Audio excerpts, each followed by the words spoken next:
అని అంటున్నాడు ఆయన. సో లేఖ రాయడానికి కూడా కారణం అదే కదా పవన్ కళ్యాణ్ గారు కాపు అంతే కదా, తను అసర్ట్ చేసుకోవటము, ఇనిషియేటివ్ చొరవ తీసుకోవటము, ప్రోయాక్టివ్ స్టెప్స్ తీసుకోవటము. ఇప్పటి వరకు మేజర్ అంతా ఇప్పుడు ఆయన బీజేపీ రోడ్ మ్యాప్ కోసం చూస్తున్నాడు, ఆ మ్యాప్ రాలేదు. తెలుగుదేశంతో వెళ్తాను చంద్రబాబు నాయుడు రోడ్ మ్యాప్ కోసం అనుకున్నాడు, అందులో ఉన్నాడని అందరు భావించారు. కానీ చంద్రబాబు పూర్తి రోడ్ మ్యాప్ ఏంటో ఇప్పటికి కూడా క్లియర్ కాదు, ఇప్పటికీ బీజేపీతో క్లించ్ కాలేదు.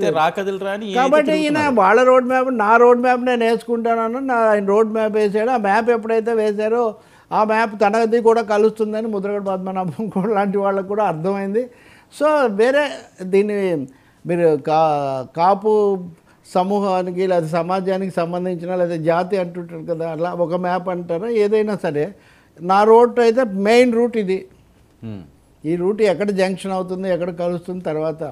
సో ఆ రెండు పార్టీల రోడ్ మ్యాప్లు కాదు, నా road map Pawan road map ఇది అని ఒకటి ఏర్పాటు చేసుకోవాలనుకున్నారు. ఇవన్నీ కూడా కలుస్తున్నాయి, అప్పుడు కలవడం సులభం అయిపోయింది. ఇంకా సార్ మరొక కీలకమైన విషయం, చాలామంది ఇప్పుడు మాట్లాడేది ఏంటంటే జనసేన టీడీపీ ఎవరికి నచ్చినా ఎవరికి నచ్చకపోయినా చాలామంది సర్కిల్స్లో నలుగుతున్న అంశం, ఇంకా పొత్తు పూర్తి స్థాయిలో వెళ్తారనే ఆశలు కూడా లేవని మాట్లాడుతున్నారు. ఎందుకంటే బీజేపీ ఆచితూచి అడుగులు వేస్తుంది. ఇప్పుడు ముద్రగడ పద్మనాభం గారు వచ్చిన తర్వాత మూడో ప్రత్యామ్నాయంగా బలమైన సీట్లు, ఒక 25 అవనియండి 30 అవనియండి, డిసైడింగ్ ఫ్యాక్టర్ సీట్స్ మనం తెచ్చుకునే విధంగా ముందుకు సాగితే బాగుంటుంది అని ఆలోచన చేసే అవకాశం ఉంటుందా? ఎందుకంటే చంద్రబాబు నాయుడు గారు కూడా పద్మనాభం గారిని, ఆయన నన్ను ఇంత దారుణంగా మాట్లాడాడు, నువ్వు ఏ రకంగా పొత్తులో భాగంగా తీసుకొచ్చి ఆయనకి ఇన్వైట్ చేస్తావో లేకపోతే మీ పార్టీలో కలుపుకుంటే అది నాకు బ్యాడ్ అవుతుంది కదా అని చెప్పి ఆ రకంగా ఆయన ఏమైనా మెలికి పెట్టే అవకాశం ఉంటుందా? అంటే జ్యోతుల్ నెహ్రూ లాంటి సీనియర్ నాయకుడిని పంపించారు కాబట్టి వెళ్ళారు కాబట్టి, మరి ఆయన కేవలము శివార్చనేనా కాస్త చంద్రయోగం కూడా ఉందా మనకు తెలియదు. కానీ నేను ఒక distinct and different view point చెప్తాను. సిపిఎం పార్టీ రాష్ట్ర కార్యవర్గం ఏలూరులోనే జరిగింది, నిన్ననే వాళ్ళు బయట పెట్టారు. వాళ్ళు చెప్పే ప్రకారం వైసీపీ, టీడీపీ, జనసేన మూడు కూడా పూర్తిగా బీజేపీ పల్లకి మోస్తున్నాయి, మేము ముగ్గురిని కూడా వ్యతిరేకంగా చేస్తాము, మన రాష్ట్రానికి అసలు ఏమీ జరగలేదు అని ఇలాంటివన్నీ కూడా వాళ్ళు చెప్పారు. కాబట్టి మీరు చెప్పే బీజేపీ ఫ్యాక్టరు చంద్రబాబుకు, జనసేనకు అందరికీ కూడా వర్తిస్తుంది. బీజేపీ అల్టిమేట్గా ఆ విషయంలో నిర్ణయం తీసుకుంటుంది. అందరు ఒక ఫార్ములా చెప్పే కదా, జగన్తో దోస్తీ చంద్రబాబుతో పొత్తు అంతవరకు పెట్టుకుందామని. కానీ పెట్టుకున్నా కానీ డిసైడింగ్ ఫ్యాక్టర్ ఎవరు అవుతారు అనేది ఇక్కడ ఒకటి వస్తుంది. కీలకమైన ఈ భాగంలో స్వింగ్ ఫ్యాక్టర్ ఉన్న జిల్లాల్లో తప్పకుండా పవన్ కళ్యాణ్, ముద్రగడ లేకపోతే ఈవెన్ బీజేపీ కలిస్తే వాళ్ళు ఇక్కడ అయ్యే అవకాశం ఉంది.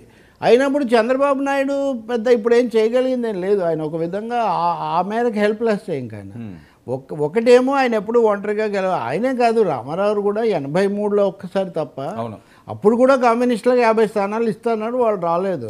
83లో తప్ప ఇంకా ఏ సమయంలో కూడా తెలుగుదేశం ఒంటరిగా పోటీ చేసింది లేదు, చేసినప్పుడు గెలిచింది కూడా లేదు.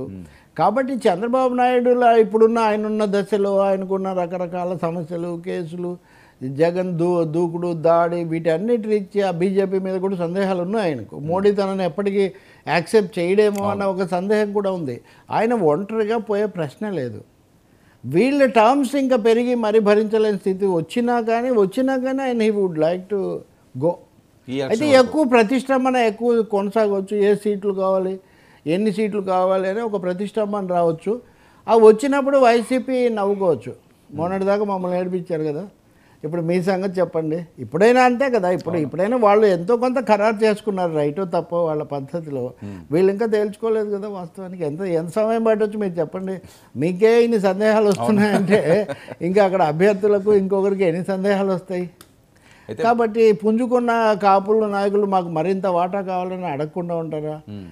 వాటా సీటు అడగటమే కాదు, రోల్, ఒక నిర్ణయాత్మకమైన డెసిసివ్ రోల్ మాకు లేకుండా మేమేదో ఇన్నోసెంట్ అంటే అమాయకమైన అనుయాయుల్లాగా, అనుచరుల్లాగా మీతో రాము, సమాన గౌరవంతో ఉంటేనే మేము వస్తాము అని కండిషన్ పెట్టే అవకాశం ఇప్పుడు సృష్టించబడుతుంది. ఈ విషయంలో జనసేన నాయకులు, ద్వితీయ శ్రేణి నాయకులు, లేకపోతే పవన్ కళ్యాణ్ లెఫ్టినెంట్స్ లాంటి వాళ్ళు ముందు నుంచి వాళ్ళు ఒక చెప్తున్నారు, మీరు చూడండి మా వాడు వేస్తాడు, కథ ఇంకా అన్ఫోల్డ్ అవుతుంది ఈ పద్ధతిలో.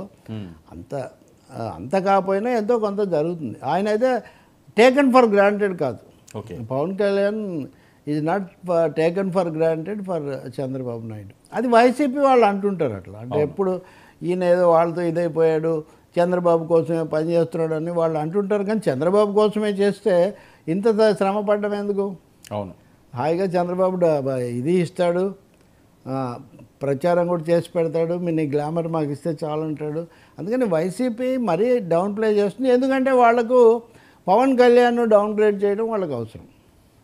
Pawan versus Jagan real battle. ఒకసారి అన్నాడు ఆయన, ఒకసారి మేము ఎప్పుడో మాట్లాడుతున్నప్పుడు, చంద్రబాబు ఏముందండి ఎట్లాగో ఆయన ఇదే అయిపోయి ఎన్నికలు, లాస్ట్ ఎన్నికలు ఆయన ఎలాగో ఓడిపోతున్నాడు కాబట్టి నేను జగన్ను అటాక్ చేస్తాను, జగన్ ఈజ్ మై మెయిన్గా టార్గెట్ ఆయన కదా రాబోయేది, అది పవర్ఫుల్ ఇవన్నీ ఉన్నదని. సార్ ముద్రగడకి ఏవైనా చంద్రబాబు నాయుడు